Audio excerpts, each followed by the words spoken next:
Story 1, The Haunting in Room 314. It started as a regular business trip.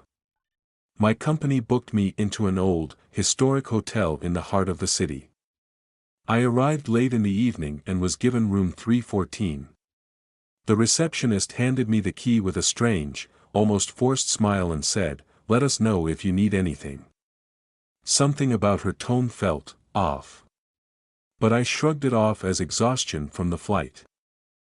The room was quaint but dated, with heavy drapes and a musty smell that hinted at decades of use.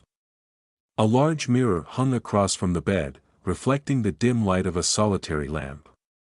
I unpacked, showered, and climbed into bed, ready to catch up on some much-needed sleep. Around 2 a.m., I woke up suddenly. The air in the room was freezing, despite the heater being on earlier. I reached for the remote to adjust the temperature, but that's when I heard it, a faint whisper. At first, I thought it was the sound of wind outside, but as I strained to listen, the whispers grew clearer. It was a voice, soft and eerie, repeating something I couldn't understand. My heart began to race.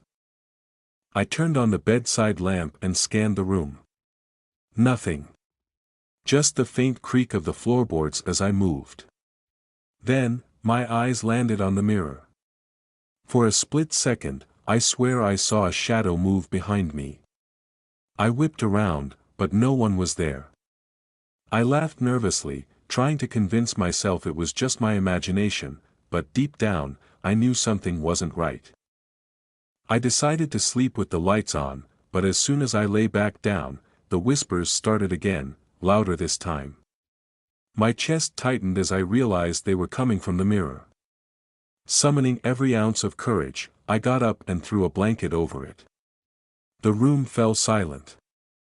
But the silence didn't last. Just as I started to drift off again, there was a loud knock on the door. 3 knocks, slow and deliberate. I froze. Checking the peephole, I saw no one. Gathering my courage, I opened the door to find the hallway completely empty. Shaking, I locked the door and sat on the bed, too afraid to sleep. Morning couldn't come fast enough. As I checked out, I casually mentioned the strange noises to the receptionist. Her forced smile returned, and she said, "You stayed in 314. That room has a history. Guests often report strange occurrences. Some even say it's haunted." I left without another word, my hands trembling. I've stayed in countless hotels, but room 314 left a mark on me. To this day, I can't look at a hotel mirror without feeling that icy chill. Story 2, The Stranger in the Woods. I grew up in a small town surrounded by dense forests. As kids, we loved exploring the woods, making forts, and telling scary stories around campfires. But one night, when I was about 16, something happened that I still can't explain. It was late October, and my friends and I decided to camp out in the woods behind my house. We had done it 100 times before, so we thought nothing of it. The forest was calm, the only sounds coming from the rustling leaves and the occasional hoot of an owl. We set up our tent, built a fire, and started sharing ghost stories to pass the time. Around midnight, the fire began to die down, and we were debating whether to call it a night when we heard a sound. It was faint at first, like twigs snapping underfoot. We froze, listening intently. The sound grew louder, closer. It wasn't an animal, the steps were too deliberate. Someone was out there. My friend David grabbed a flashlight and shone it into the trees. "Hello?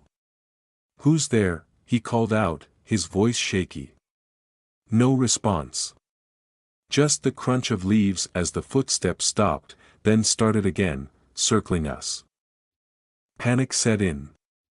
We huddled together, whispering about what to do. Suddenly, the footsteps stopped, and the woods fell eerily silent. Then, out of nowhere, a low, raspy voice came from the darkness, "You shouldn't be here." David dropped the flashlight, and we bolted. We ran as fast as we could back to my house, not stopping until we were inside with the doors locked. My parents, startled by our sudden return, demanded to know what happened. We told them everything, but they chalked it up to our imaginations. The next day, we went back to retrieve our tent and supplies. Everything was as we left it, except for one thing. On the ground, in the dirt near the fire pit, was a single, muddy footprint, much larger than any of ours. We never camped in those woods again. Story 3, The Phantom Passenger. I've been a night shift rideshare driver for years, so I'm used to picking up all sorts of people. But one night, I had an experience that I still can't explain. It was around 3 a.m., and I was parked near a quiet suburban area, waiting for my next ride request. The app pinged, and the pickup location was just a few blocks away. The name on the app simply read Anna. I drove over, and as I approached the address, I saw a woman standing on the corner under a streetlight. She was wearing a pale dress that seemed a bit outdated, but I didn't think much of it.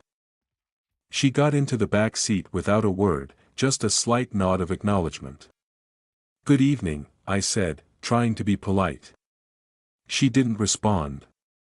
Her face was pale, and she stared straight ahead, her hands clasped tightly in her lap. The destination was about 10 miles away, a residential area on the outskirts of town. The ride was uneventful at first, but as we drove, I began to notice a strange chill in the car. It was the middle of summer, and my AC wasn't on. I glanced at her in the rearview mirror, and for a moment, her reflection wasn't there. I blinked and looked again, and she was back, staring out the window. I tried to shake off the unease and focus on the road. Finally, we reached the destination. It was an old, run-down house with no lights on. "Here we are," I said, but she didn't move. "Ma'am?" I turned around, and the back seat was empty. My heart raced as I got out to check. The door hadn't opened, there was no way she could have left without me noticing. I stood there for a moment, staring at the house, when an older man came out. "Can I help you?" he asked. I stammered something about dropping off a passenger named Anna. His face went pale. "Anna was my daughter," he said quietly. "She died in a car accident near here, 10 years ago." I drove away, shaken to my core. To this day, I don't drive near that area at night.